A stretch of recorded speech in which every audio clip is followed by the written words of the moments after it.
testing go 1 2 1 2 testing go 1 2 shabasha wana maedheri pictures za I wanna kuletia kurutikando kabisa kishirikiana na DJ Star Original I wanna kuletia ikiwa hapa bishi kwenye ritizama introduction mwanzo wa picha letu dugu brother wapenzi watazamaji elinalo ni picha lake Mahesh Babu Pictures Mahesh Babu Pictures awana kritia title ya sinema hili mara hiyo ndio title lia hili ya sinema Pastor Mahesh Babu ni jamaa ambaye alistaring kwenye hili ya sinema introduction mwanzo taratibu tena zaidi utakuja kukapata kamanzi kwa jina la Shuruti Hassan kwenye hili ya sinema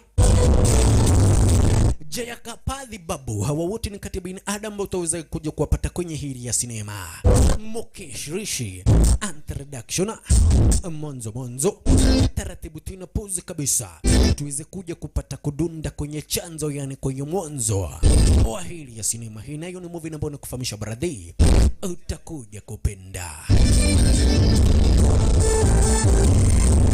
mdogo taratibu design kama hiyo taratibu tena zaidi tunapata kuja kudunda kwenye kizanga chetu sehemu ya kwanza na ya pili action ambayo nakufahamisha baradhi utakuja kupenda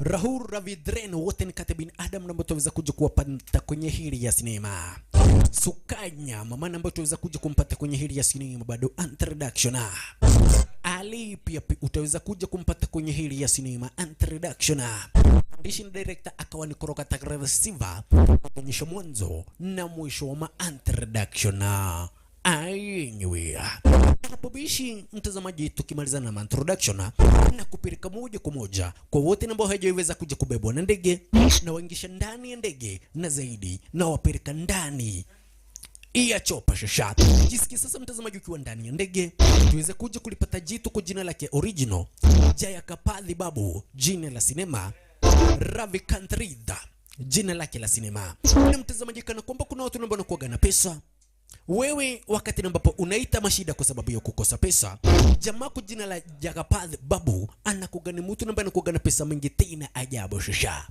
ni mtu ambaye kwake pesa yoweza kuja kuchukua zile pesa zikiwa zote aweze kuja kupata kufanya nini aweze kuja kupata ni kuwasha moto kutumia pesa zake okay ya lakini kidogo vimodhali aliweza kuja kufahamisha unajua ni asaje leo ni muda na wakati ambapo tunafaa kwenda kumwomba Mungu kwa jina la God Krishna lakini mudhe kwa pesa mingi ambazo alizonazo akawaambia ni ulimo huo ni upuzi na huo ni upuzi na tena upuzi mkubwa tena zaidi jambo ambalo linafahamisha kwamba na tunafaa kwenda kumuomba God Krishna abana huo ni ujinga ambao sitaweza kuja kufanya na kwa hiyo sababu mimi nitaenda kufanya burungo zangu za kawaida na kufanya mambo tofauti okay licho kwamba na kuitibodhea na pesa design kama hiyo na modhea na kuga mkatiri design kama hiyo anakuga na kijana yake ambaye anakuga mzuri tena zaidi kijana ambaye hana gautu ama kilipenda hana unyama akajaliwa na utu peke yake wasikia kwa mwana kutina wana kijiji wakaweza kuja kuchukua na design kama hiyo mtazamaji atrisi waweza kuja kupata kumwomba God Krishna jitu nambaro riro starring kwenye hili ya sinema ile wani jamaa ambaye akakuandalia movie kama vile Businessman akakuandalia zingine kari jitu kwa jina la Mahesh Babu jina lake original zaidi ukilipenda hapa haya na kumbe mtazamaji aliweza kuja kukuingilia design kama hiyo zaidi mahali ambapo kuna gadhini ambao wanaabudu shasha na kama vile ambavyo mtazamaji kuna kugana design na njia tofauti za kuabudu jamaa wetu Mahesh Babu aliweza kuja kudunda ardhi hizi atristo waweza kuja kupata kuabudu na hii sasa mtazamaji ndio design yao ya kuweza kuja kupata kuabudu ati mwadhani wako jakani ya tawa ile mtazamaji kila mtu anakuwa na design yake tofauti ya kupata kuja kuabudu kanga umakiasi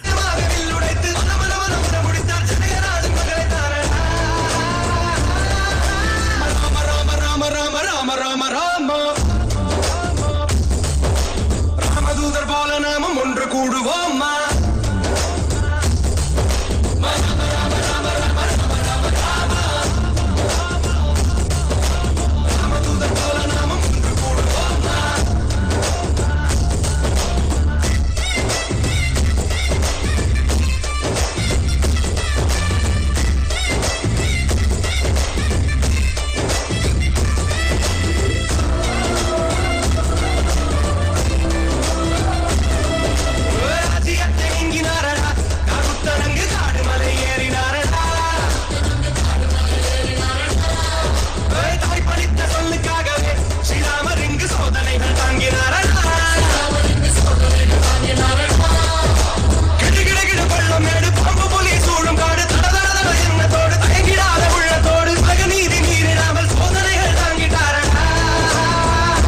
kuabudu design kama hiyo mtazamaji, mwanzo na kufahamisha tena na tena, hiyo ni design yao maalum tena zaidi ya kupata kuweza kuja kuabudu hapa.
Okay, waliweza kuja kupata kuabudu design kama hiyo, na hatimaye iliwa kama kawaida wangeishi kuabudu pale, na kisha hatimaye tuweze kuja kuchomoka ardhi hizo, tukuingilia moja kwa moja mtazamaji hadi manyumbani kwa kijana wetu Mahesh Babu.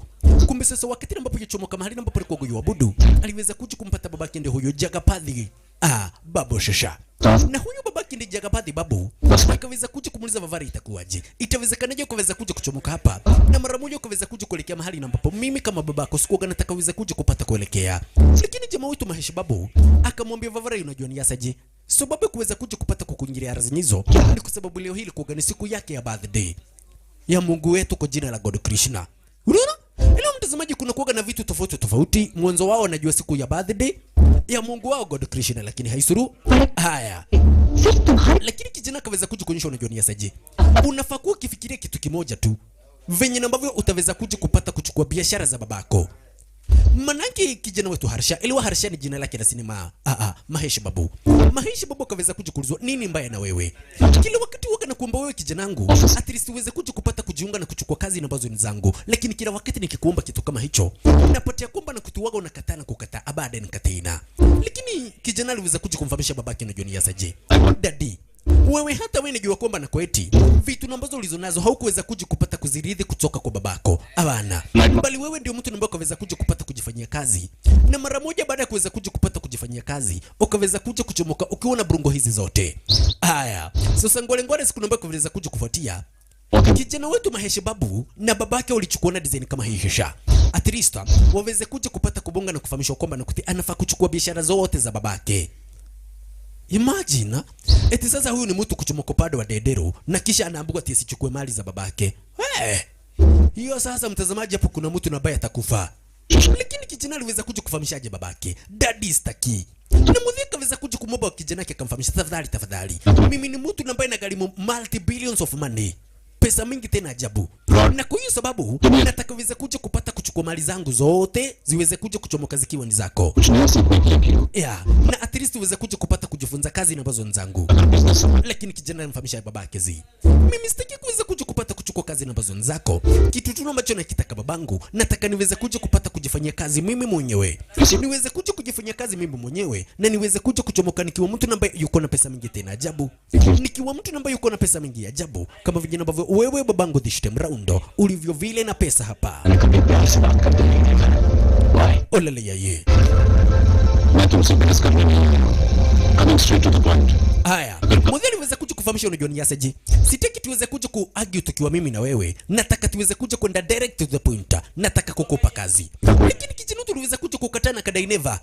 Mimi babangu sitaweza kuja kuchukua kazi ambazo ni zako. Nataka mimi mwenyewe niweze kuja kupata kujifanyia kazi.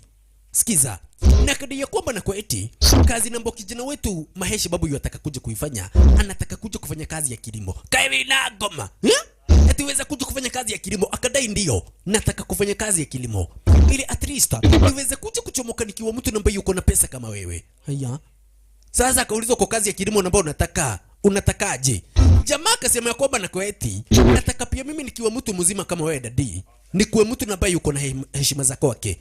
Na kwa hiyo sababu nataka niweze kuja kuletewa roli moja tu ya mchanga ambao kilipenda nifuata, ila mchanga ambao nikiweza kuja kufanya kilimo changu utaweza kuja kuchomoka ukiwa mchanga ambao ni wa hali ya juu shasha. Sasa Jagapadhi Babu ndiye ambaye haamini. Imagine kuna mapesa mingi tena ajabu. Akona pesa hadi anaweza changia Mungu, na sasa jamaa anakataa zile pesa. Okay ya. Hatimaye aliweza kuja kudunda kucheza golf design kama hiyo, lakini hatimaye aliweza kuja kulizwaje Jagapadhi Babu. Yaonekana kwamba na kutirio huko na mawazo, kuoneka kaweza kuja kupata kumana vipi. Akadai ni kijanangu. Akaabua si kijana yako anaonekana kwamba na kijana yako ni mjasiri, na zaidi kijana yako ni kijana ambaye ni mjanja. Akadai ndio. Ni kweli kijana wangu ni kijana wangu ambaye ni mjanja, lakini mweza kuja kukata abada nikatena, na amekata kuweza kuja kuchukua biashara ambazo ni zangu. Amekata abada nikatena. Akaambiwa manaki kijana wako mweza kuja kukataa kuchukua biashara ambazo ni zako, huenda kwa sasa hivi tukiweza kuja kumtafutia bibi. Sikiza mtazamaji, tukiweza kuja kumtafutia Jagapadhi Babu ama kilipenda tukimtafutia Mahesh Babu bibi, huenda sasa bibi ataweza kuja kumtuliza na ataweza kuja kukubali venye ambavyo wewe kama babake unataka. Lakini sasa mwenye akaweza kuja kufahamishaje anko Vavarai kana kwamba mimi ni babake kijana na bado sijamjua. Bibi ndiye ambaye ataweza kuja kumjua. Akaambiwa okay, tutaweza kuja kupata kumtafutia Mahesh Babu bibi, maana huenda kwa sasa hivi Mahesh Babu ataweza kuja kupata akiwa na mke ambaye huenda ataweza kuja kumtuliza pale. Okay ya. Haya. Sasa kidogo vijamaa aliweza kuja kuulizwaje, uko na kile kitu ambacho ni kirembo, lakini sasa umekosa kitu kimoja tu. Hauna kampenzi na ambako nakapenda. Haya, kidogo vile mudhari kuingira kafahamishaje Mahesh Babu. We, kijanangu, kuna kazi ndipo mweza kuja kutekelezea pale kwa kazi yangu, na kwa hiyo sababu nataka tuweze leo hii kupata kuweza kuja kudunda tukiwa mimi na wewe. Naelewa kitu ambacho mudhari ataka kuja kukifanya. Kuna kamanzi kwa jina la Kagore na ambaye mudhari mweza kuja kukatafuta shasha. Sikiza, kuna kamanzi kwa jina la Kagore na ambaye mudhari mweza kuja kumtafuta. Na sasa nataka Kagore na kijana wetu Mahesh Babu waweze kuja kupendana na kuwa mke na nini? Mke na bwana shasha. Haya. Mara moja kijana aliweza kuja kuchukuliwa, akapelekwa pale kazini shasha. Ndio huyu kijana wetu Mahesh Babu. Mahesh Babu ameweza kuja kupata kududa kwa ile kazi. At least ameweza kuja kuona ni kazi ipi na babake yataka kuweza kuja kupata kumpa hapa. Kijana wetu Mahesh Babu wachiki mdogo mdogo taratibu tena zaidi ya waliweza kuja kupata kutumia escalators na wanunuana wakaweza kuja kupata kududa pale kazini. Na kumbe pale kazini ndiko mahali ambapo kuna jamaa kwa jina lake original Vinela Kishore Apino, jina lake la sinema. Na kumbe Vinela Kishore anakuwa rafiki wake kitu cha kwanza jamaa wetu Mahesh Babu. Akamwambia okay, Vavarai, siwe ni mtoto wa mtu ambaye akona pesa, nataka uniguze hivyo nijitetee kwa haka kamanzi. We, mzee video unacheki je na guzo hadi na mudozi. Jamaa wetu Vinela Kishore akabaki kujitetea design kama hiyo sha. Haya. Ndipo sasa naye jamaa wetu Mahesh Babu kiwa pale kwa ofisi kimongoja babake design kama hiyo, aliweza kuja kusikia hapa kuna mzee kwa jina lake Shashi. Na kumbe yule mwenye kwa jina la Shashi yako nako kabinti nambako kafa kuweza kuja kupata kuolewa mtazamaji. Na upande wa India elewa, wanaume sio namba huwa wanatoa mahari, mbali wanawake ndio namba huwa wanatoa mahari. Kilichokopa na kutibibia binti yake utakafaa kuweza kuja kuolewa, amini usiamini, hana pesa za kuweza kuja kuchoma mahari. Na haya mambo yote maskini Mungu kijana wetu Mahesh Babu akaweza kuja kupata kuyasikia hapa. Okay ya. Haya. Sasa mara moja mtazamaji aliweza kuja kuchukuliwa, akapelekwa pale kwa ofisi waweza kuja kubonga nini? Maneno ya kiofisi pale mtazamaji. Lakini sasa mtazamaji, wakati ambapo nabonga mambo ya ofisi, cheki kijana wetu Mahesh Babu badala ya kuweza kuja kufikiria mambo kuhusiana na ofisi, alianza kucheza Candy Crush. We, Vavarai ni kuboeka na ambako naboeka ama ni kitu gani? Chiki jamaa anacheza Candy Crush. Na chiki kwamba na kutu mkutano kaweza kuja kuanza hapa. Sasa mudheka dia kwamba na kutuenda Mahesh Babu akaweza kuja kuboeka. Na kwa hiyo sababu sasa Mahesh Babu wanafaa kuweza kuja kuchukua na nani? na kale kamaze kwa jina la Midhe, na kisha mara moja waweza kuja kuchomoka upande wa nje, at least mahali ambapo huenda utabonga bonga, wajuane, na kisha hatimaye waambie wazazi wao wakaweza kuja kupata kupendana shasha. Haya, sasa kamaze mara moja alifahamishwa waweza kuja kumchukua Harsha, naomba tuweze kuja kupata kutamburuka shasha. Sasa mtazamaji, ulichomoka design kama hiyo, jamaa wetu Mahesh Babu na kale kamazi kukipenda kwa jina la Kagole. Ni aje? Lakini sasa manzi niweza kuja kumulizaje mwenzetu? Una habari kwa nini wazazi wetu wakatuomba tukuingie kwa ule mkutano? Licha kwamba na kutisisi si watu tunapohuaga tunafanya kazi kwa ile kampani. Business family se both of us are high. Yeah, kwa nini wakaweza kuja kutuomba tuweze kuja kupata kudunda? एक दूसरे को अच्छे से जानते भी हैं. Nataka tu kuweza kuja kupata kujua kitu kama hicho. Nataka tu kuweza kuja kupata kujua. Mwanzo mimi ni kuaga na shughuli zangu za kufanya, lakini kaweza kuja kuomba niweze kuja kudunda hapa kazini. Lakini jamaa alimfahamisha, sikiza, wacha kujifanyia kwamba nakuti ujui. Tuambiane ukweli, tusidanganyane. You are not my perfect match. Gaye, maze mimi nini nabacha mimi sina. Akaabua, sikiza. Alright. Tuseme tu ukweli. Mimi sikutaki, wewe unitaki. Wazazi wetu tu ndio ambao wanajaribu kuweza kuja kujipendekeza kwetu. Ndio maana yake tuweze kuja kupendana na kuoana. Lakini ukweli wa maneno, Vavara nimemaliza kukunywa kahawa na nimeenda. Gaye, maze unaweza fanyaje design kama hiyo na mimi kama zina bako ni karembo. Jamaa alichomoka na kaenda kabisa shasha. Na kisha mara moja akaweza kuja kudunda kwa yule mzee, atambulika naye kama vile kipenda Shasi. Na wasikia kwamba nakuti mtazamaji, Shasi ako na kabinti hapa. Unaona? Yule mzee kwa jina la Sashi ako na kabinti, na kabinti na bako kataweza kuja kupata kufanya nini? Ni kuolewa hapa. Licha kwamba nakuti kabinti kataweza kuja kupata kuolewa, mzee hana pesa za kuweza kuja kulipa mahari. Licha kwamba nakuti wengine ambao wataka kuweza kuja kumuoa manzi, waliweza kuja kupata kuduna ni ardhi hizi. यही बात करना चाह रहा था. आप जो कह रहे हैं बिल्कुल ठीक है, लेकिन lakini punde si punde, wakati namba pole kwa bonga design kama hiyo, aliweza kuja kupata kuduna kijana wetu Mahesh Babu aliweza kuja kupata kudunda ardhi hizi. At least waweza kuja kupata kubonga hapa. Mzee kaweza kuja kumuliza itakuwaje? Itawezekanaje kuweza kuja kupata kudunda hapa Kongo manyumbani? Lakini Mahesh Babu alidunda akawafahamisha, sikizeni. Wakati nambapo nilikuwa pale kwa ofisi, nikaweza kuja kusikia story ya wakati nambapo ulikuwa unabonga kuhusu binti yako ambaye itaweza kuja kupata kuolewa. Madhavrao ji company में सालों से काम कर रहे हैं. He is like family. उनके घर की शादी मतलब हमारे. Na baada kuweza kuja kupata ile ripoti, nikagundua kwamba na kutu wewe umeweza kuja kufanya babangu kazi kwa muda zaidi wa miaka 20. Hauna pesa za kuweza kuja kumfanya binti yako aweze kuja kupata kuolewa. Na kwa hiyo sababu nimekuja kufariji ukipenda hii familia na kuweza kuja kupa pesa ambazo zitaweza kuja kumsababishia manzi at least aweze kuja kupata kuolewa. Monzo tenda wema, nenda zako. Mudhende na baya hakuweza kuja kuamini, alimfuata biombio kijana wetu Mahesh Babu, akamwambia, sikiza, manzi kwa binti yangu kupata kuweza kuja kuolewa nahitaji kupata zaidi ya milioni 2 hapa. Lakini niliweza kuja kufahamisha mzee, unajua ni yasaje, siku ambayo nitaweza kuja kupata kufuatia milioni 2 ambazo wazitaka pale mzee, nitaweza kuja kupata kukupa nikishikije nako yofa kuweza kuja kuendelea pale ukipenda kazini mahali ambapo yofanya kazi, na kisha hatimaye binti yao aweze kuja kupata kuolewa shasha. Oye. Sasa maskini wa Mungu Mahesh Babu alirudi kwao nyumbani, asiwe na habari ya kwamba na koti stories zikafika. We mazee, baada ya kupatana na Kagole ulienda wapi? Mazee nikuaga na shughuli za kufanya. Akafahamishwa, mazee unajua ni yasaje, ulienda wapi? Baada ule mkutano na kuweza kuja kupatanisha na Kagole, uliweza kuja kupata kuchomoka na kuelekea wapi? मैं बताता हूँ बाबूजी. Lakini kidogo hivi Junge alisimama akawaambia, mnajua ni yasaje, msiulize mahali ambapo aliweza kuja kuelekea. Jina lake kamili ni Devi Prasada. Devi Prasada aliweza kuja kuamuka akawaambia, mzee mnajua ni yasaje, aliweza kuja kuelekea kwake yule mzee kwa jina la Shasi. Baada kuweza kuja kududa kwake Sashi, akadai kwamba nakuti atampa milioni 2. Just imagine. Milioni 2 aweze kuja kupatiana hapa, ataweza kuja kuchomoa wapi? Na jamaa hataki kazi.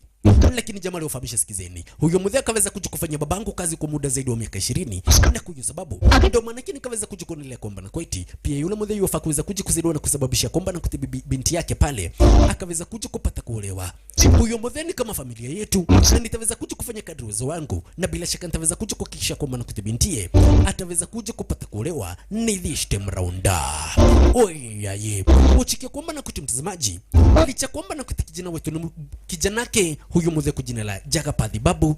Ni kijana ambaye kuna utu mtazamaji, na tena utu ambao ni wa hali ya juu shasha. Barabara. Sasa mudhali wafahamisha msifikirie kuhusu milioni 2. Ni kweli milioni 2 inaweza patiana, lakini sasa kijana wangu ndiye ambaye inafaa kuweza kuja kumsoma na nijue vitu ambazo anapenda, vitu ambazo hazipendi na mambo tofauti. Okay ya. Haya, sasa kidogo vimali aliweza kuja kudunda mahali ambapo kijana aliyopo. Akamwambia unajua ni asaje? Ni kweli wewe ni mtu ambaye unapenda kusaidia watu, lakini sasa nataka unifahamishe kitu kimoja tu. Uko na mtu. इसे सोचा सुबह 5 बजे मंदिर Na kisha kufahamisha itabidi uweze kwenda kudoza. Maana yake utaamka asubuhi na mapema hapa. Lakini mama anataka kujua je, kijana yake ako na mtu ama hanaga mtu? Haya, ngware siku ambayo iliweza kuja kufuatia. Waliweza kuja kuchukua na design kama hiyo mtazamaji, at least waweze kuja kupata kudunda nini?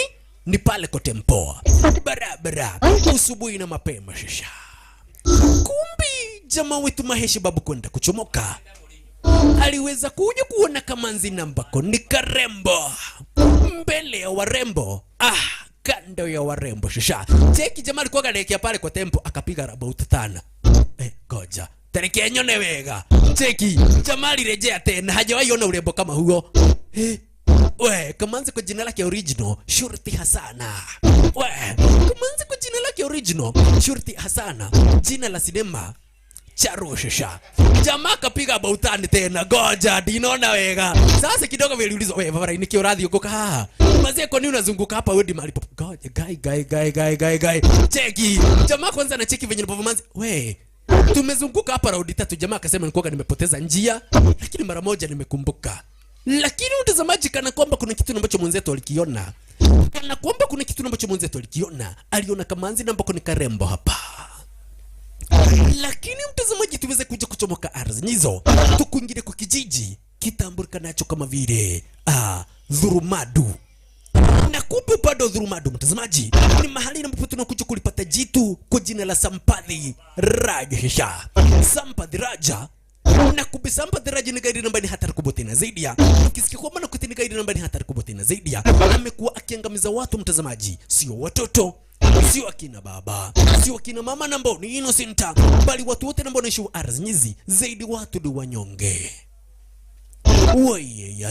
Kisha na maana yuataka kuweza kuja kupata kununua yale mashamba na kufanya yale mashamba yote kuchomoka ardhi hizi yaweze kuja kuchomoka kiwa yake yule mjinga kwa jina la Sampathy Raja.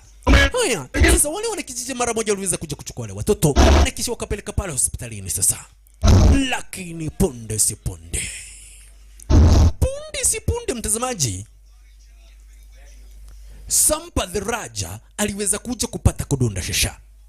Akaambia wale wana kijiji mnajua ni asaje?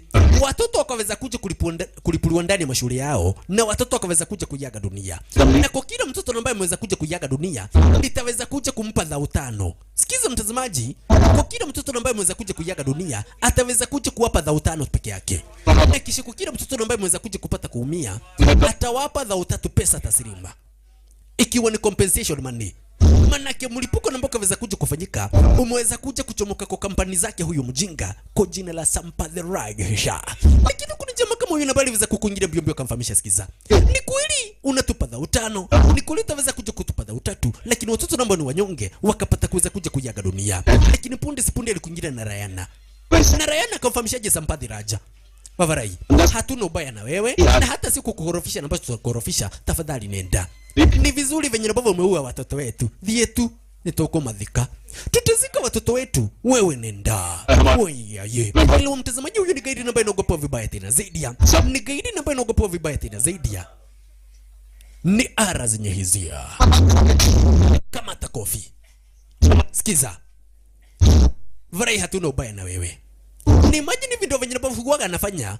Kampani zake huaga zinasababisha mlipuko na kisha na maana anakosa kusababishiwa jambo lolote. Lakini kinyinyi ni mfahamisho na Johnny Asaji. Ni kweli wanda leo hii tutaweza kuja kufanya jambo lolote. Lakini one time in one or the other one kuna mtu ambaye ataweza kuja kupata kududa ardhi hizi na ataweza kuja kupata kutokolea sisi wenyewe. Malik, जिन दोनों रिपोर्टर्स को पकड़ा है, ये सबसे भागने की कोशिश कर रहे थे. Asante sana. Na gaidi akaweza kuja kufahamisha mnajua ni asaje. Yeyote ambaye ataweza kuja kubonga dhidi yangu hapa ataweza kuja kusababishiwa na kufanywa kama vijana ambavyo Kanyenye akaweza kuja kufanywa hapa. Na zaidi na hayo, gaidi akaweza kuja kugundua kwamba na kutika Kanyenye alikuwa kama na reporter hapa. Kimaneno jamaa aliweza kuja kuwekewa na kisha kafahamisha unajua ni asaje. Vavarai ukiweza kuja kudunda kwa hichi kijiji upande wa dedero ya huku, ukiduda dedero ya huku, unafaa kujua kwamba nakuti mimi ndiye gaidi ambaye naogopa vibaya tena zaidi. Na yeyote ambaye anajaribu kuweza kuja kubonga dhidi yangu, yeyote ambaye anajaribu kubonga dhidi yangu, mara moja huaga na muangamiza na kumtupa mahali na ambapo madogi waliopo. Na kisha kafahamisha, sikiza, yeyote ambaye ataweza kuja kujaribu kubonga kinyume changu, sio kumuangamiza tu, ambako nitamuangamiza. Lakini gaidi nafahamisha, sikiza, ni kweli kunitisha na nitisha. Ni kweli nasema mambo mengi ambayo ataweza kuja kunifanya niogope, lakini nakuahidi kwamba na kweti one day one time in one or the other one, kuna mtu ambaye ataweza kuja kupata kudunda hapa, na bila shaka utaweza kuja kusikia uzito wakati ambapo huenda mtu ambaye atakuwa ni mwokozi ataweza kuja kupata kudunda na kukuingilia ara za hizi, na kwa sababu wote kati wale wanaripota wakapata kuja kuangamizwa kwa chile kijijia. Kisa na maana wakabonga dhidi kinyume cha yule gaidi kwa jina la Sampadha Raja. Oye, ilikuwa ni kiliona tena kilio kikubwa mtazamaji, hadi wana kijiji kadha wakadha kuchomoka kwa chile kijiji, wakadai habana, hatuwezi tukatulia kwa kijiji tena, itabidi tuweze kuja kupata kuhepa na kuchomoka ardhi hizi. Hadi muda na wakati ambapo hali mzuri itaweza kuja kukuingia na kutulia ardhi hizi, hatutaweza kuja kutulia kwa kijiji. Ndiye huyu wa Mokambi. Wa Mokambi akasema mnajua ni asaje, ni ena waginya igedhie. Mimi na familia yangu yote tutaweza kuja kuchomoka ardhi hizi, tuende tutafute mahali ambapo ni salama. Maana kila siku wakati ambapo inapita watoto wetu wanadedeshwa. Na si watoto wetu tu kuweza kuja kupata kudedeshwa, bali pia watu ambao tunawapenda wanapata kuja kudedeshwa kwa hichi kijiji. Sasa mtazamaji, kumbe kwa ile kijiji ambao nakwambia sasa hii ni dedero ya huko, watu mtazamaji huaga wanaenda na hakuna mtu ambaye huaga anarejea hapa. Unaona? Na kisha kuna Kanyenye ambaye anakuaga na duka pale kwa boda. Kuna ile pale 521 kulikuwa na familia 520 hapa, 21 wenye nabo wakabakia ni watu 520. Hey, mwarani. Na bado watu wanapungua, na bado niko na duka hii, duka yangu nani ambaye itakuwa kinunua. Oye. Haya, tuweze kuja kupata kuchomoka ardhi hizo mtazamaji. Tudunde kwake nani? Vinela Kishore. Na kumbe sasa mtazamaji, Vinela Kishore leo hii atakuwa na birthday. Kidogo hivi watu walianza kuleta birthday present. Mazee nimekuletea hiyo ni present. Na huyu Kishore mtazamaji ako na miaka 35 na hanaga kamanzi, na hata dalili za kukatia mtu hajawahi katia tamanzi. Maskini.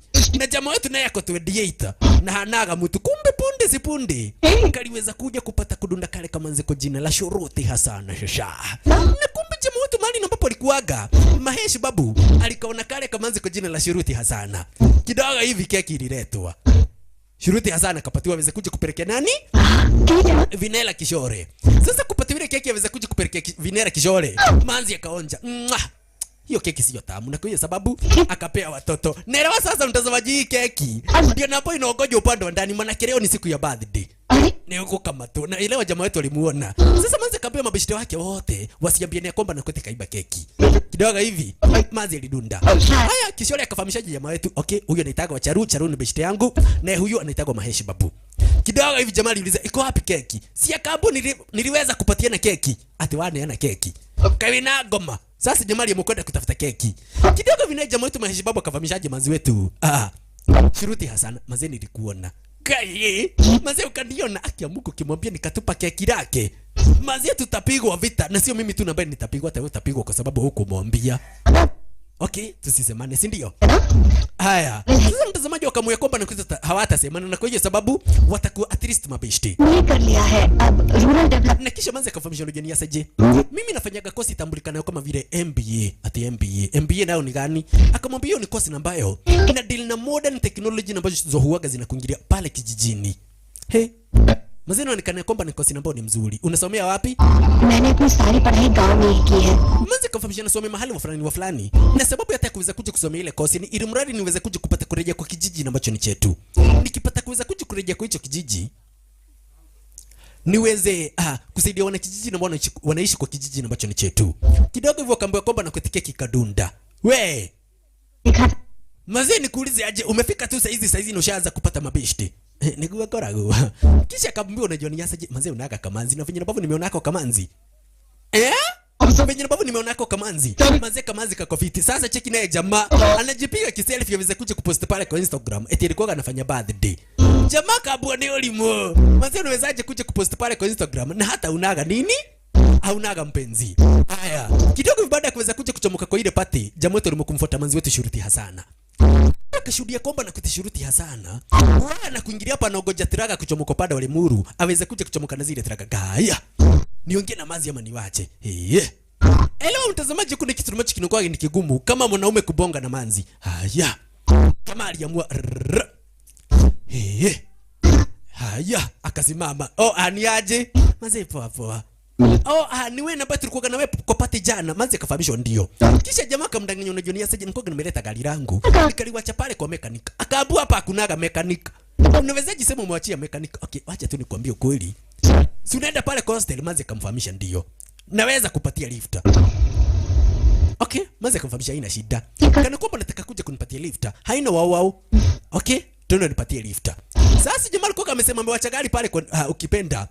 Mechanic mara moja alimpeleka Manzi akamweka ndani ya ndai. We, na sivavare ukaniambia kwamba nakutuko kumwacha gari lako pale kwa mechanic. Mauma maheni. समझ गए कल हम पार्टी में मिले थे तुम बहुत खूबसूरत हो तुमसे बात करने haya sasa Manzi kafahamisha najua kitu ambacho nataka kuniambia. Unataka kuniambia ati uliniona pale kwa party mara yako ya kwanza na licha kwamba nakuti ni mara yako ya kwanza mimi ni Manzi ambaye ni mrembo na waacha hivyo ukaweza kuja kunipenda. Jamaa alifahamisha bana. Mimi sije kuingia kukuambia hivyo, nimekuingia kukufahamisha kwamba nakuti kosi ambayo unaifanya ni kosi ambayo ni tamu na pia mimi nataka hiyo kosa. Wira wa goma. Manzi ndiye namba iliweza kuja kushangaa itakuwaje eti mara ya kwanza amepata mwanaume na baadaye hakuweza kuja kumfahamisha nampenda. Okay? Umejua hapa ndiko mahali ambapo huaga naishi. Akamwambia sikiza. Siku mbili ambazo zikapita, tukirika pale kwa tempo tulipita hapa nyakati asubuhi tukakupata wakati ambapo ulikuwa unapanga maua na ndio wakati ambapo nikajua mahali ambapo huaga naishi. Okay? Bye. Lakini jamaa tulifahamisha Manzi unajua ni asaje. Oya, you are beautiful. Lakini wewe sio mrembo. Wewe ni mrembo ndani. Wow. Karu? You're beautiful. You are beautiful. Such cat. Inside. Wewe ni mrembo, lakini wewe sio mrembo wa sura. Wewe ni mrembo ndani. Nyang'ao. Manzi wetu Shuruti Hasana ndiye ambaye alishtuka, aliduda kwenye mabishto wake waliopo. Akawaambia Vavarai mnajua ni asaje? Imagine kwa mara ya kwanza nimepata mwanaume.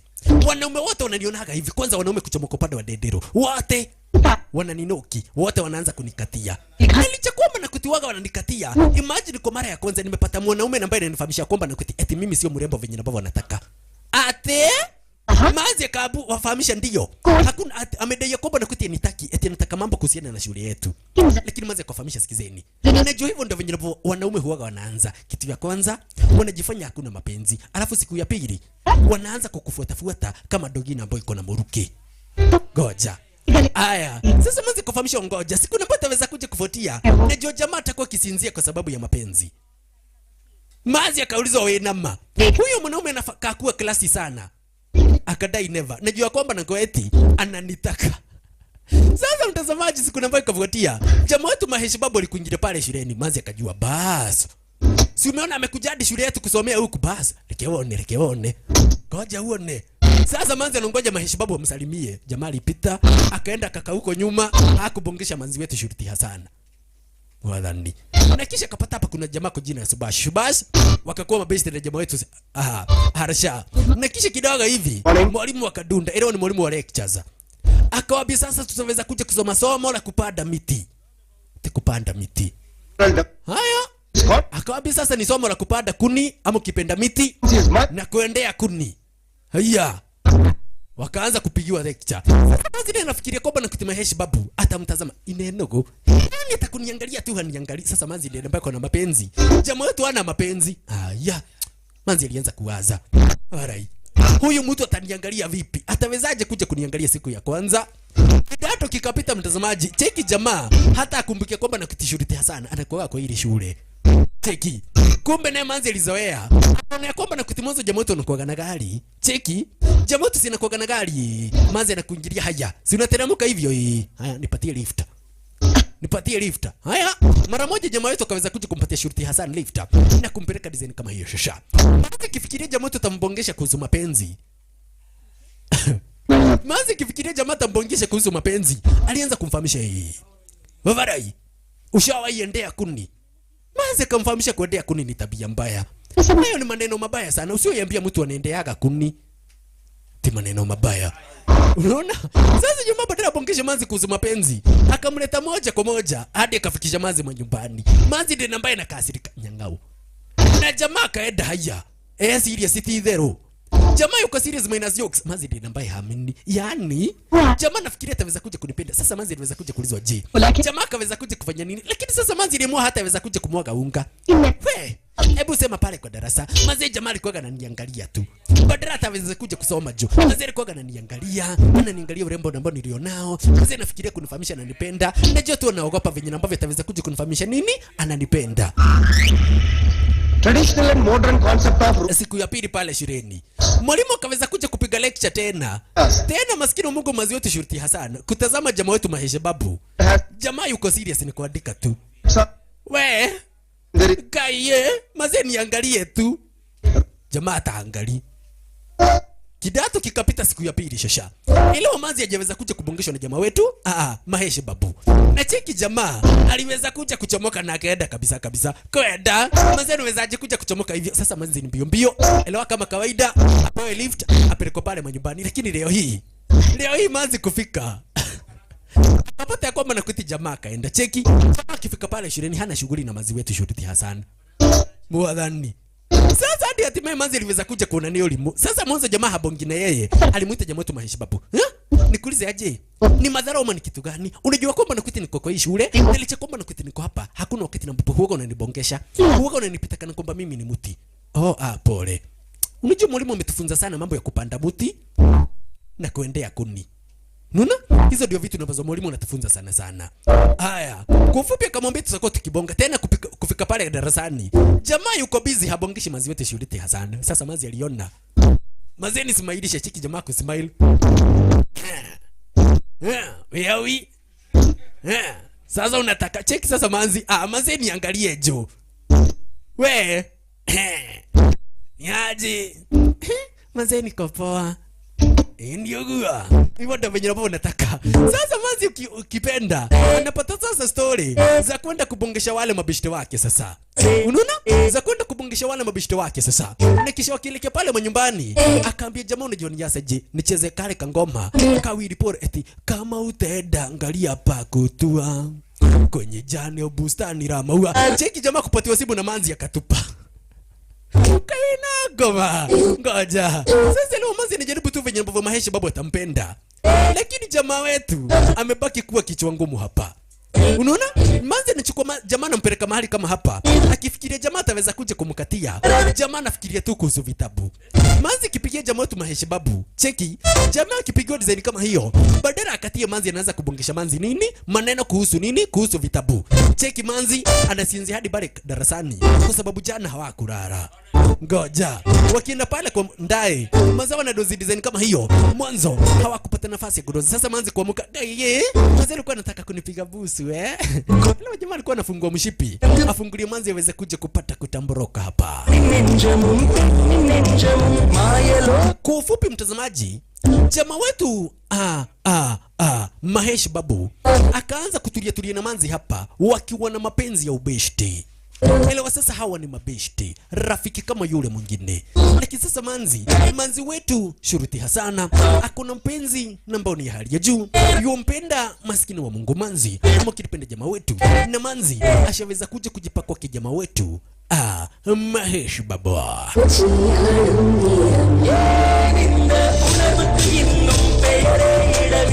Unacheki? Anampeleka hadi Mahesh Babu pale kinyozini. At least aweze kuja kupatiwa sheva. Manzi wetu Shurti Hassan.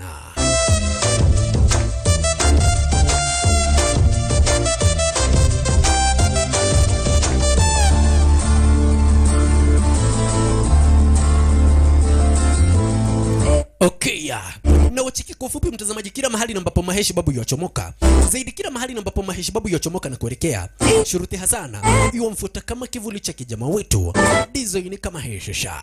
Manaki na kufahamisha kina Gobaga na kufahamisha tena na tena mtazamaji, Shuruti Hasana aliweza kuja kupata kumpenda Mahesh Babu, lakini Mahesh Babu mtazamaji, sio mapenzi namba ulionayo, mbali kitu tu ambacho nakitaka yule Mahesh Babu yuataka tu ubeshte.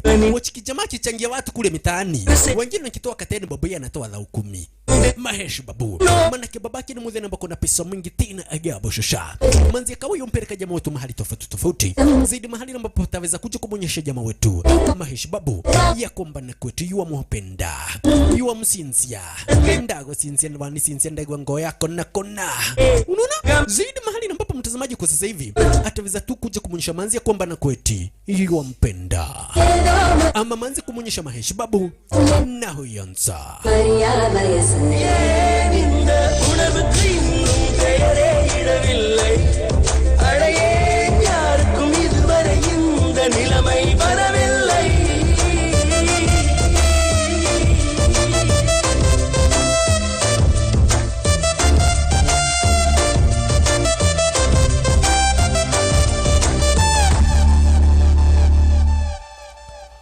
Okay, tuweze kuja kuona vijana ambavyo sasa mambo yataweza kuja kupata kutulia mtazamaji. Mwanzo tena tuweze kuja kuchomoka ardhi hizo, tukuingilie kwake Jagapathy Babu, zaidi babake kijana wetu Mahesh Babu. Sasa mtazamaji, Mahesh Babu kuweza kuja kududa kwa nyumbani, aliweza kuja kupata kila mmoja ameweza kuja kutulia na hali ya taharuku shosha. Kidogo vijana aliweza kuja kuuliza kwa ni shida iko wapi? Akaambiwa kuna shida. Lakini kaweza kuja kuuliza shida iko hapa, yaonekana kwamba na kwetu kuna shida. Maana kila mmoja akaweza kuja kutuliko hali ya taharuki, akafahamishwa sikiza. Kijanake Vankata, kuna jamaa kwa jina la Vankata na ambaye aliweza kuja kupata kutuma kijana ke Arznizi kumnyaganya babake Mahesh Babu tenda na ambao kaweza kuja kuipata. Na venye ambavyo sasa kijana anafahamishwa, ndio venye ambavyo sasa mtazamaji na kuonyesha ya kwamba na kuti kijana ke yule Vankata jamaa kujina Radha aliweza kuja kupata kudunda Arznizi kumpata babake kijana wetu Mahesh Babu. Baada ya kuweza kuja kumpata huyo mzee kwa jina la Jagapathy Babu, akaweza kuja kufahamisha mzee, unajua ni asaje, kuna tenda ya serikali na ambao kaweza kuja kuipata, na kwa ile tenda ya serikali na ambao kaweza kuja kuipata ni tenda na ambao mimi na babangu tukaweza kuja kupata kuitafuta pale kwa muda mrefu tena zaidi ya. Na kwa hiyo sababu kitu kimoja tu ambacho nakitakaweza kuja kukifanya, natakaweza kuja kuachilia ile tenda na ambao kaweza kuja kuipata. Lakini Jagapathy Babu akafahamisha hiyo ni ulimu. Akaambiwa sikiza, kana kwamba hautaweza kuja kupata kuachilia ile tenda, kana kwamba hautaweza kuja kupata kuachilia ile tenda, utaweza kuja kufanya kosa kubwa la maisha yako yote. Maana kinajua story kuhusiana na watoto wako wote, najua story kuhusiana na familia yako yote Jagapathy Babu. Na kwa hiyo sababu na kuonya tu, na kuonya na nionyo tu moja na ya mwisho, kana kwamba hautaki familia yako yote iweze kuja kupata kuyaga dunia. Nataka uweze kuja kwa chini hiyo tenda, la sivyo kutakuwa ni kudhauku na kutakuwa ni kubaya zaidi ya mbele. Mimi ni mwanabiashara na ambaye nataka sasa kuweza kuja kupata kufanya biashara ambazo ni zangu. ऐसी धमकियां देने वाले बहुत लोग होंगे, लेकिन मैं उनसे अलग हूं. Exactly. Na unajua kwa nini amekipenda? Unajua kwa nini huaga nafanya uhalifu? Kwa sababu na kuaga na babangu na ambaye ni Munonzoro. Iliwa babake ni jitu kwa jina Lavin Karashasha. Jamaa tu kufahamishwa, unajua ni yasaji. Hiyo ndio jambo ambalo imefanya tuweze kuja kutulia tukiwa kwa hali ya taharuku. Mara moja kijana wetu Mahesh Babu aliweza kuja kukuingia pale. Kwa nini? Kwa mtambo wa tarakilishi kuweza kuchunguza story kuhusiana na Vankata, akapata kwamba na kweti Vankata ni jitu kwa jina lake original Mukesh Rishi, na kumbe Mukesh Rishi huaga anaishi upande wa New Delhi. Na mtazamaji, nataka tuweze kuja kupelekana vizuri. Mwanzo mara moja kijana wetu Mahesh Babu aliweza kuja kuchomoka Arznizo upande wa Mumbai India, akakuingilia upande wa Delhi India sha zaidi mahali ambapo Mukesh Rishi aliyopo. Na sababu kuweza kuja kududa Arznizi ni kwa sababu yotaka kuweza kuja kupata kubonga na jitu kwa jina la Mukesh Rishi. Asante sana. Na kumbe kwenda kuchomoka mtazamaji, kijana wetu Mahesh Babu alipatana na nani? Na bibiye Mukesh Rishi. Kuweza kuja kupatana na bibiye Mukesh Rishi, akaweza kuja kufahamisha unajua ni yasaji, na unaya kwamba na kutuko stranded, na kwa sababu huenda nitaweza kuja kupata kukusaidia hapa. Asante sana. na kisha punde sipunde akakuingira mahali na ambapo binti yake Mukeshirishi aliyopo. Oya, mazeni aje? Poa sana. Maze wewe ndani. Homework कर रही हो? Akamfahamisha sikiza. Unafanya homework? Manze akafahamisha nafanya vitu tofauti tofauti. Na kwa ufupi sasa Mahesh Babu akatengeneza ubeshti na bibi yake Mukeshirishi na mtoto wake huyu Mukeshirishi Shisha. Kumbe kidogo vile Mukeshirishi aliweza kuja kupiga mashiriano. Zidi akibonga bonga na ukipenda brother yake ambaye huaga anaishi kwa kijiji kitambulika nacho kama vile Dederu. Rata. Lakini kidogo hivi akaweza kuja kunyeshwa kwamba na kuna jamaa ambaye anataka kuweza kuja kubonga bonga na jitu kwa jina la Mukeshirishi. Elewa jitu lenyewe sio mtu mwingineo, mbali ni kijana wetu hapa Mohe ukipenda Mahesh Babu. Dogo akaambia Mukeshirishi, unajua saje, mimi haunijui, sijawahi kuona na hata hujaweza kuja kuniona mimi. Akamuuliza sasa unatakaje? Kijinoto kaweza kuja kufahamisha, unajua saje, nimekuja hapa kwa sababu ya contractor. Zaidi contract ambayo alikuwa ameweza kuja kupitia baba yangu na kisha kijana kujina Radha akaweza kuja kupata kuchukua ile contractor. Sikiza. Biashara inakuwa ni compare safi. Sikati ya kwamba na kutiwe ni guide ambaye ni hatari kubwa tena zaidi ya. Na wewe ni mtu ambaye unaogopa vibaya tena zaidi. Kidogo hivi bintie Mukeshirishi alidunda. Gaye, mazee kwa nini kunifahamisha kwamba na kutiri kwa anakuja kwetu? Babako ni rafiki ndio maana yake nikadunda hapa. Akaambia mazee wewe kijana ni mzuri. Chochote ambacho atataka usikatae kumsaidia. Mukeshirishi. Haya. Kwa hiyo wewe hata ginyo kamenyeka. Haya, jamaa tukafahamisha Mukeshirishi, sikiza. Nimekuja hapa kwa sababu ya babangu na mimi sitaki ugomvi na mtu yoyote. Kidogo hivi pia bibi yake Mukeshirishi alidunda. Kaiye mazeo kijana ni mzuri, nisaidia kule barabarani na kwa hiyo sababu bonangu chochote atataka umsaidie na umupe. Ya usikose kumpatia kitu ambacho anakitaka. Right. Jamaa tulizidi kubonga bonga pale na Mukeshirishi. Akamuuliza nilikuwa nimefika wapi? Akamwambia vivyo, sikiza.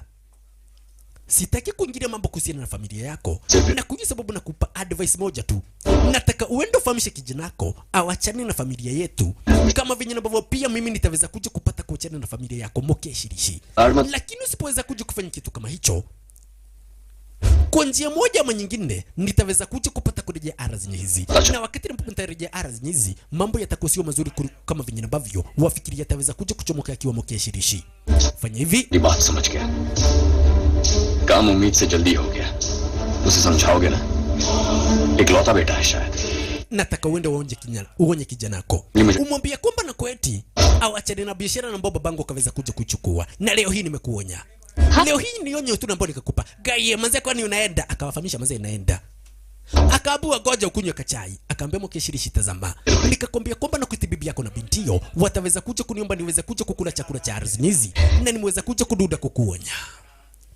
Sasa lile jambo mtazamaji liliweza kuja kumtua baya mbovu na likaweza kuja kumtisha mjinga kwa jina la Mukeshirishi.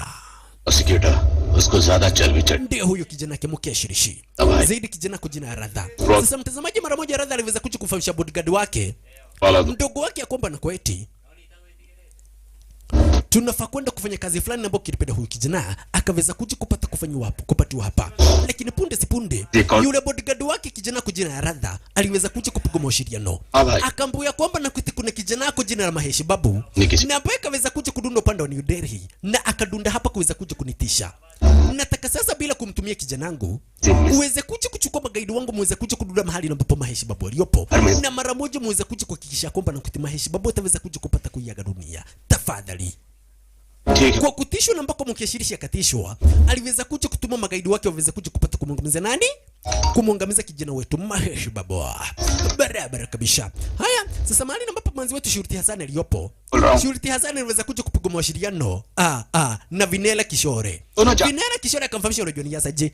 Vavara inataka tuoane. Ama kuna harusi na ambao kuna watu ambao wataweza kuja kupata kuoana. Na kwa hiyo sababu nataka tuweza kuja kududa ardhi hizo, nikubaie kwanza kahawa. Maza akafahamisha, sikiza, mimi sitaki kahawa. Akafahamisha unajua ni aje Shurti Hassan. Wewe uko na miaka 25 na mimi niko na 38 na sinaga mtu tunaweza kuja kupendana. Haya, pale Kishore akaweza kuja kudanganya jamaa wetu Mahesh Babu ya kwamba na Shurti Hassan akaweza kuja kukubali sasa. Lakini kidogo hivi Mahesh Babu alipiga mashiriano akaambiwa, कल शाम को मेरे mazee kuna harusi ambayo inafanyika zaidi harusi ya beshte yangu. Naomba tuweze kuja kupata kudunda harusi hizo at least kwa hiyo harusi. Aya. Kishore akaona okay, mimi nakataliwa wewe nakubaliwa, si ndio? Kwanza kufahamisha okay. Kwanza nataka tuweze kuja kuchomoka hapo. Mwanzo iliweza kuja kuniomba moyo mkunjufu, at least niweze kuja kupata kudunda na wewe. Mahesh babu. Dada. Okay, nenda ukiwa na furaha. Nenda ukiwa na furaha shasha. Kumbe zile nyakati za siku mtazamaji, maskini Mungu jamaa wetu Mahesh babu aliweza kuja kupata kumchukua mwanzi wetu Shuruti Hasana. Na mtazamaji ushike na ushike tena, bado Mahesh babu hajafahamisha Shuruti Hasana kupenda abana. Yuamchukulia Shuruti Hasana kama beshte yake shasha. Lakini punde si punde shasha, zikiwa ni zile nyakati za siku nyuma yao waliweza kuchukua wale magaidi wake Mukeshirishi shasha. Magaidi wake Mukeshirishi wako nyuma yao, na kwanza unamtaka jamaa wetu Mahesh babu.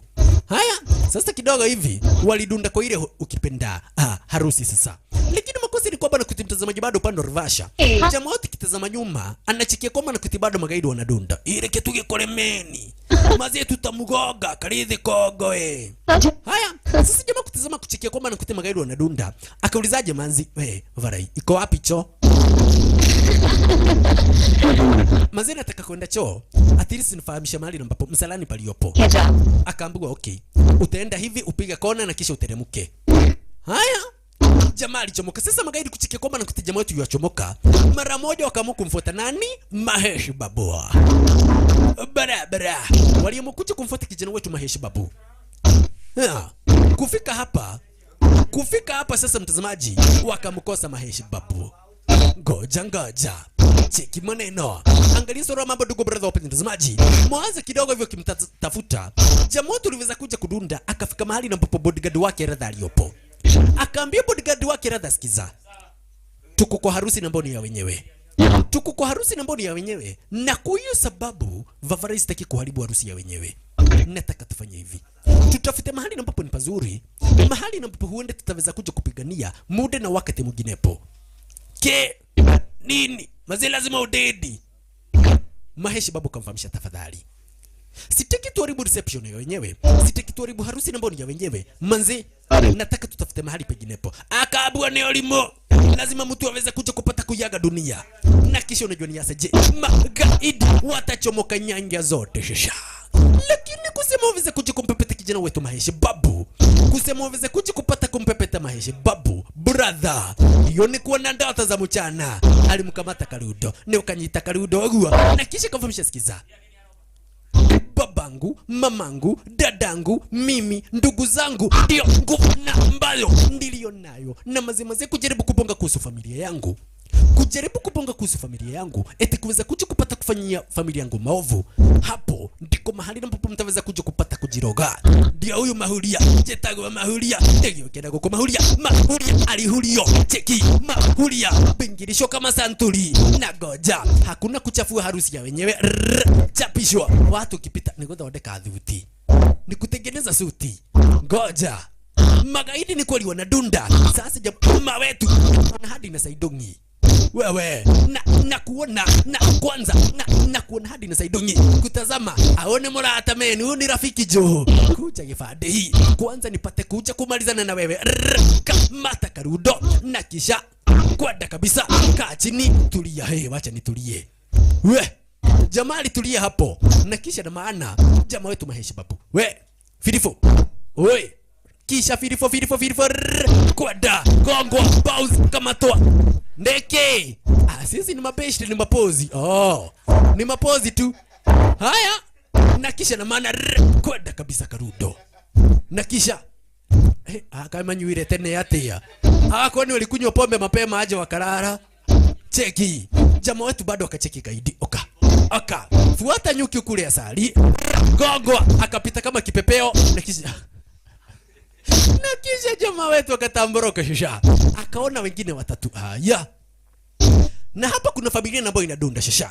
Sasa aligundua hawa kwanza ni kupita nao mbio. At least wale wakifika wapate kwamba na kweti hawa wote washaweza kuja kuonoka ndo. Cheki jamaa wetu Mahesh babu.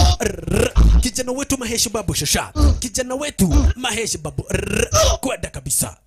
Nyangao. Na kisha nikaratu guthodekaga. Unaona?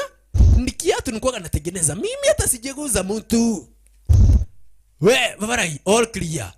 We kazi all clear kivipi? Akaambiwa sikiza Vavarai, kana kwamba ungaliweza kuja kucheza na mimi na kukosa kucheza na familia yangu, mimi singaliweza kuja kuchomoka nikiwa na ubaya na nyinyi. You made a mistake. Ulifanya makosa wakati ambapo kadai kubonga kuhusu na familia yangu na kuonya na kufahamisha hivi. Sitaki kujua mahali ambapo magaidi watajomoka, lakini ukweli na hakika ni kwamba na kweti hiyo ni onyo tu. Sasa alirudi kwa Manzi. Kaye, Manzi kwa nilikuwa unakunia mkojoro. Umekaa sana kwa choo. Haya, sasa mara moja aliweza kuja kuchukuana. Atirisi wadune kwa yule Manzi ambaye alikuwa yupata kuja kufanya harusi ni zenye hizia. Barabara. Na kisha na maana ili kama kawaida akufae kwa thikindie rafiki. Wakaweza kuja kupata kumba mtazamaji waweza kuja kupata kudunda hizi. Zaidi mahali ambapo kama Manzi kalikuaga wapate kuweza kuja kushirikia pamoja. Lakini jamaa wetu Mahesh Babu, leo mtazamaji, ni kama kawaida hauwezi ukatulia na Manzi kwa muda wa siku 2 siku 3 hivi na sio dadako na ukose kufili kwamba na kuti mapenzi yanakupata.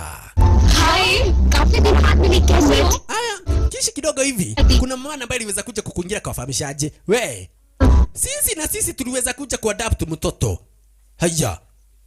Haya na kisha mama kafahamishaje huyu naye anajulikana kama vile Harsha. Eloni jina lake Mahesh Babu la sinema.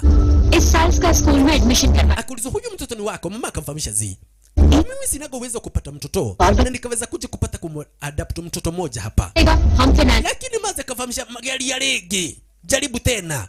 Maana kiwezi kasema kwamba nakusiwezi pata mtoto. Bado wewe ni mwanamke ambaye ni strong na kwa hiyo sababu unafaa kujaribu tena na tena na huenda kwa moja alimu yake Mwenyezi Mungu.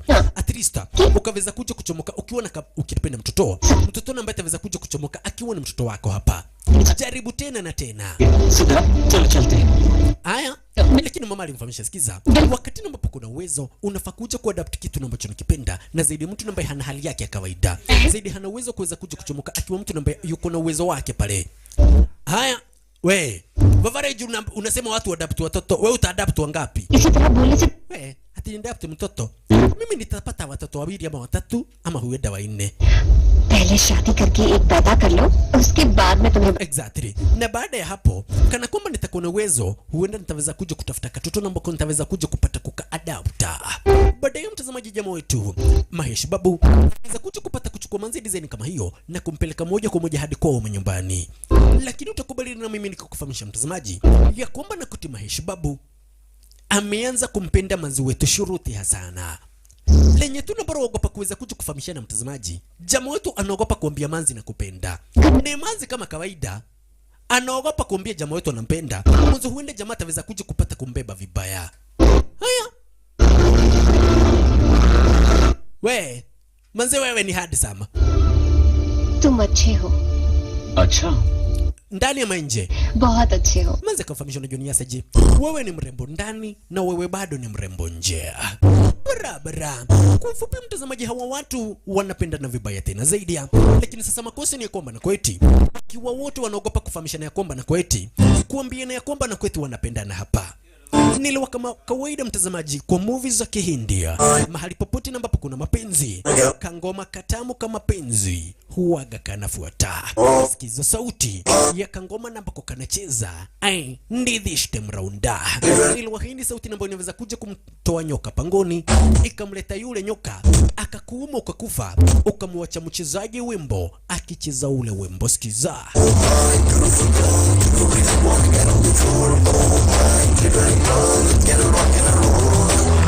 Charushila स्वप्न बाला कन्न फुल्ला मेला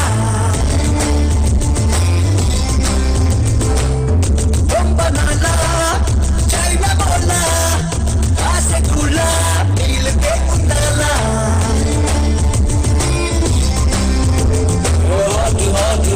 hot Mexican tequila oh my god vanilla magum dalla oh baatu sama cute Indian masala on smile love symbol Tarsila sapna bala kanna fulla kumba mela kumba nala China bola ase kula il de nala Let's get it rock.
Okay.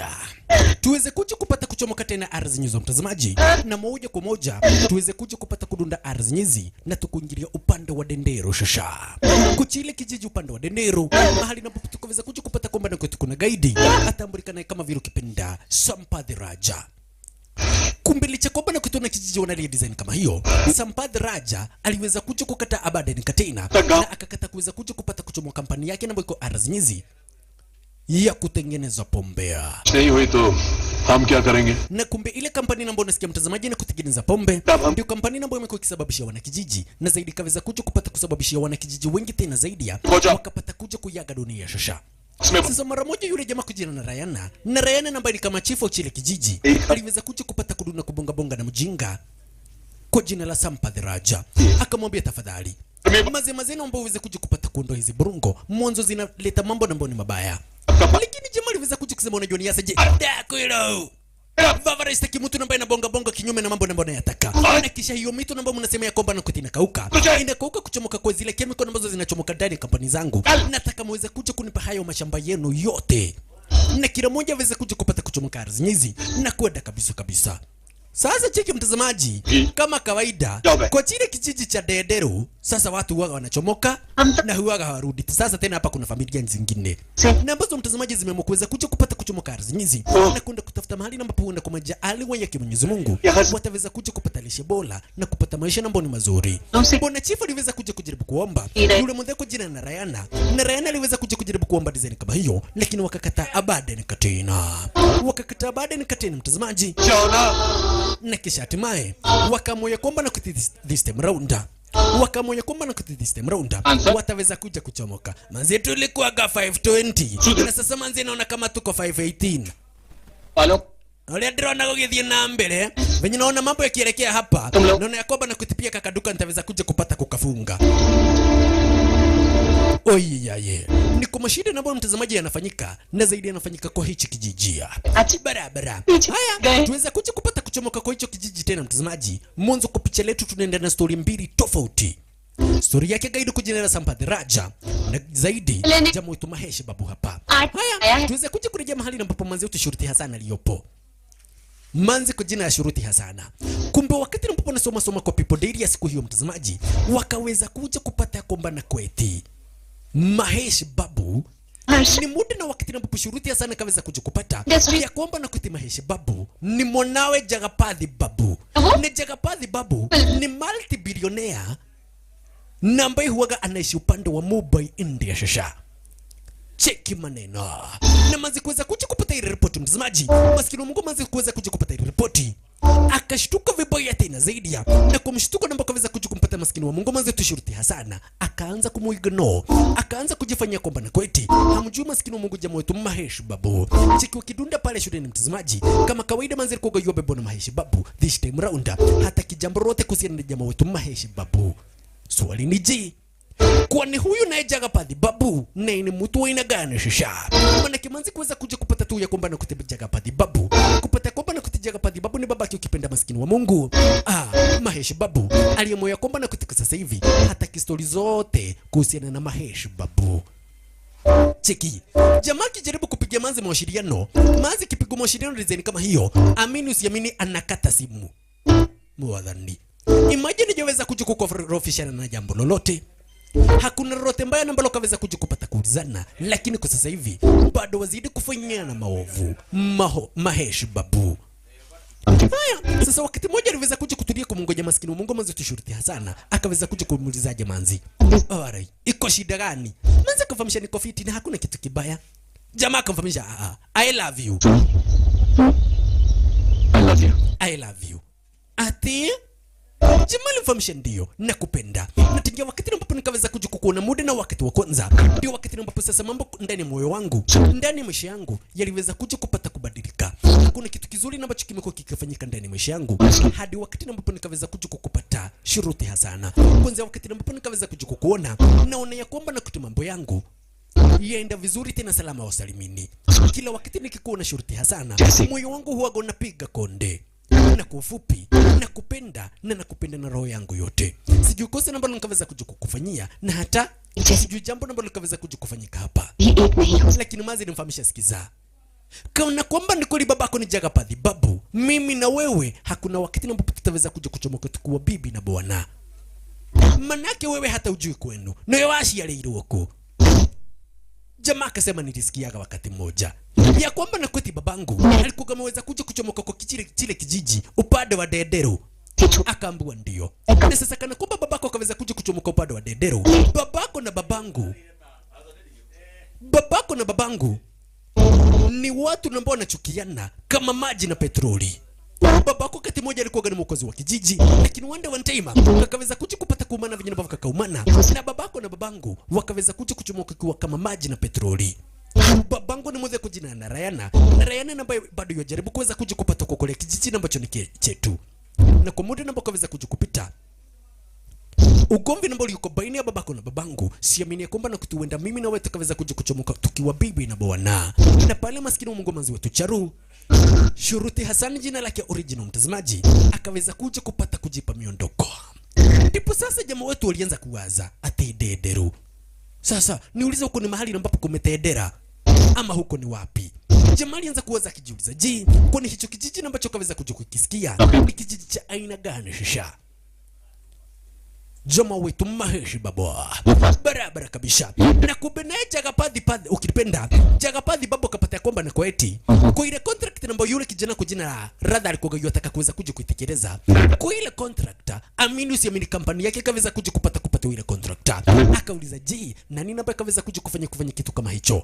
Kila mtu ambaye alikuwa yuko arazinyiza mtazamaji akadija kwamba na kuweza kuja kupata kushuhudia wala kujua mtu ambaye kaweza kuja kufanya jambo kama hilo. Mwadhani nani ambaye kaweza kuja kutekeleza kitu kama hicho?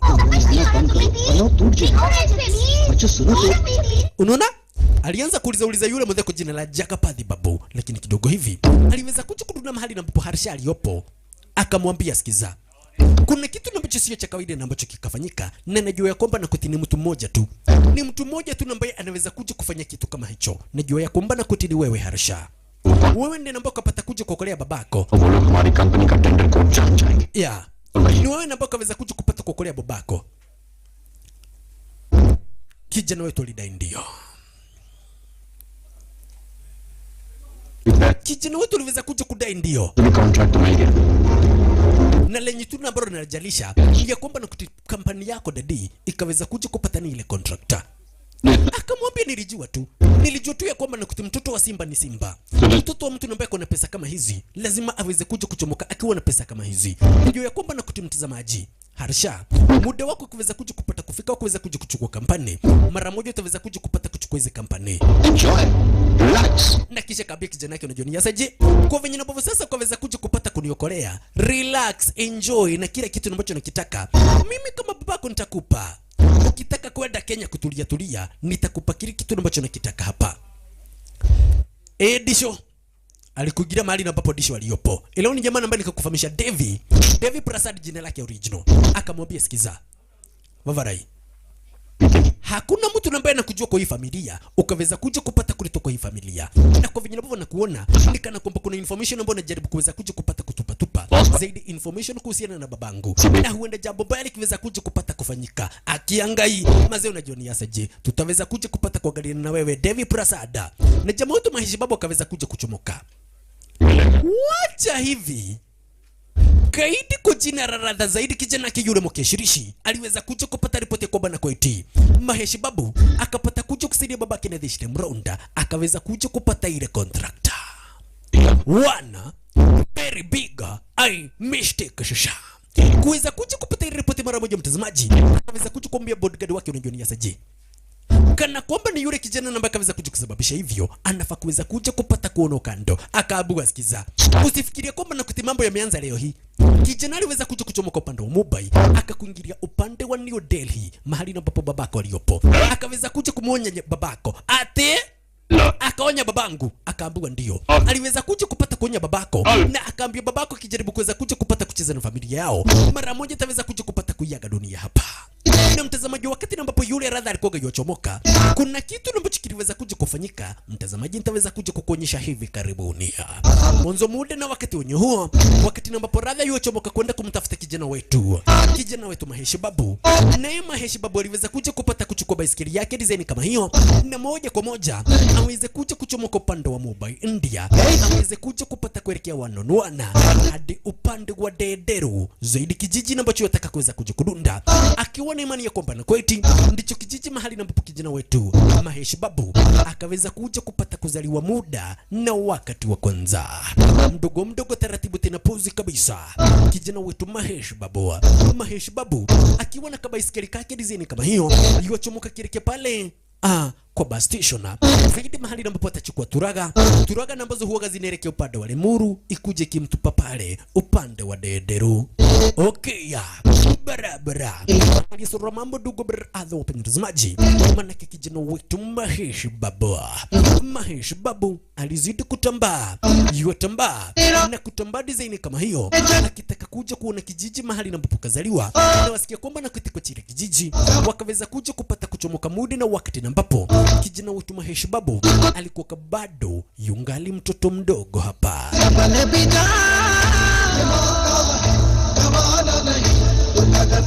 Alright.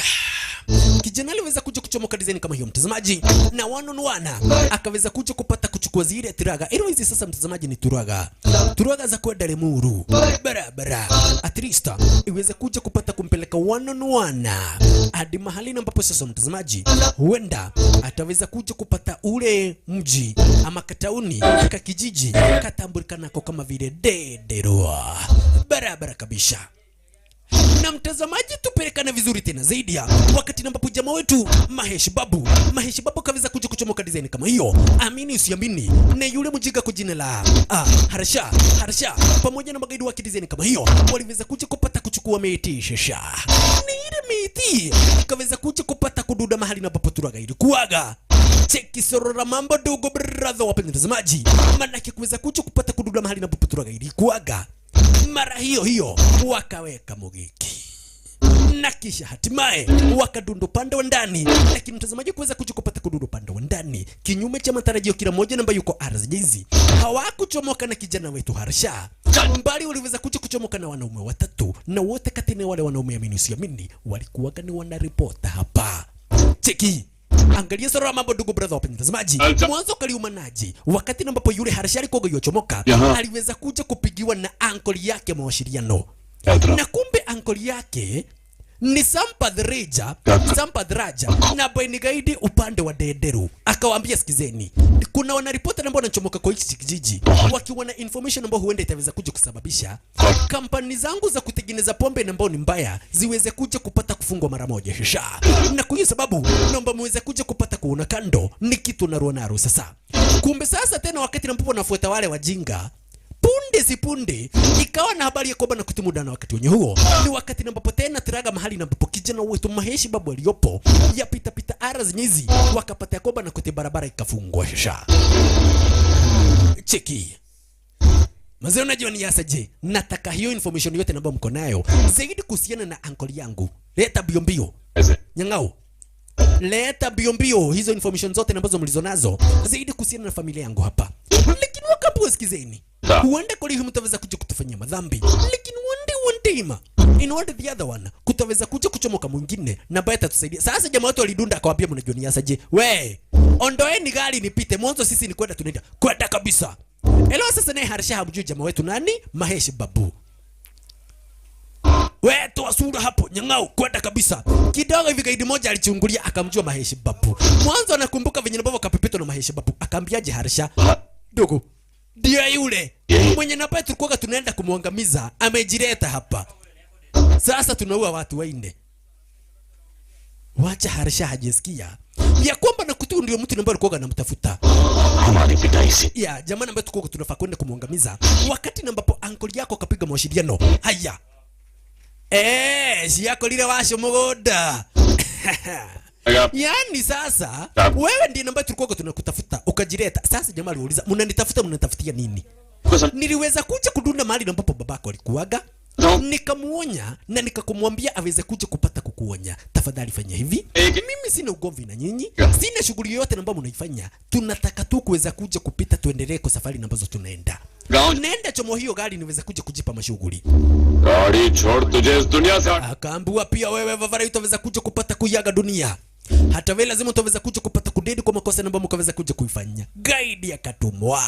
Lakini kutuma ndio wanatuma ndio. Sikatai. Unagongwa, unabingirika kama Santori shesha. Atekana.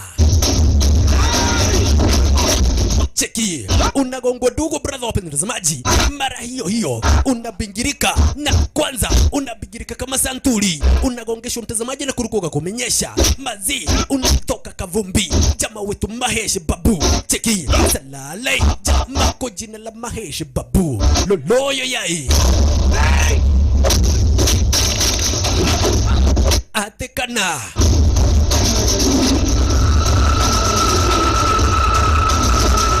Jamaa wetu Mahesh Babu hapa. Jitu kwa jina la Mahesh Babu. Ndi kupita na wale wajinga. Ndi kupita na wale wajinga mtazamaji. Ai, na kupita na wao design kama hiyo. Siri Mandhudu sehemu ya kwanza. Akawa hapa beshini kwenye kipindi cha Mashamshama. Picha letu Siri Mandhudu sehemu ya kwanza. Akawa hapa beshini kwenye kipindi cha Mashamshama. Na kisha jamaa wetu Mahesh Babu. Kijana. Kijana ndakwiro. Cheki sasa mujika kujina Harsha eti niweze kuja kupata kujihoria. Unajihoria nani? Huyu jina lake Mahesh Babu. Na wasikia kwamba na kutikoga na hoja na nyinyi mazemu kaguza mahali na ambapo huaga hapendi kuguswa. Cheki jamaa wetu Mahesh Babu anapitishwa design kama hiyo, na kwanza anapitishwa na ukuto kwa Vavarai tole. Sasa wale magaidi wengine walianza kuambiana tuhepe mwanzo raka mateke gai na papriti hiyo gari moshi ya gariwe mara moja. Akawaambia sikizeni, mimi wakati ambapo mkacheza na familia yetu ndio wakati ambapo mkaweza kuja kuningisha kwa story ambazo ni zenu. Kambali na munene reke tuherie gari. Acha tuondoe gari. Wacha tuondoe gari. Sasa magaidi mbio waweza kuja kupata kondoli ile gari mbio. Zile gari mbio. At least jamaa tuweze kuja kupata kupita. Wasikia kwamba naye jamaa tumeweza kuja kuapia kwa maana kweti. Mara moja yua kuingilia upande wa Denderu aweze kuja kupata story zote kuhusiana na chile kijiji. Lakini mtazamaji ukitaka kujua venye navokataweza kuja kupata kuumana, ukitaka kuona venye navokataweza kuja kuumana, usikose kutazama sehemu ya pili ya kizanga chetu. Otherwise akuwabishi ni wako studio DJ Star. Asanteni na karibuni tena studio. Siri Mandhudu dakika nizo mwisho. Akuwabishi ni wako studio DJ Star original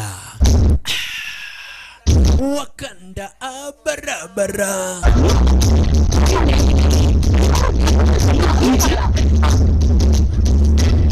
अगले साल इसी त्योहार को मुझे नन्हा बच्चा चाहिए।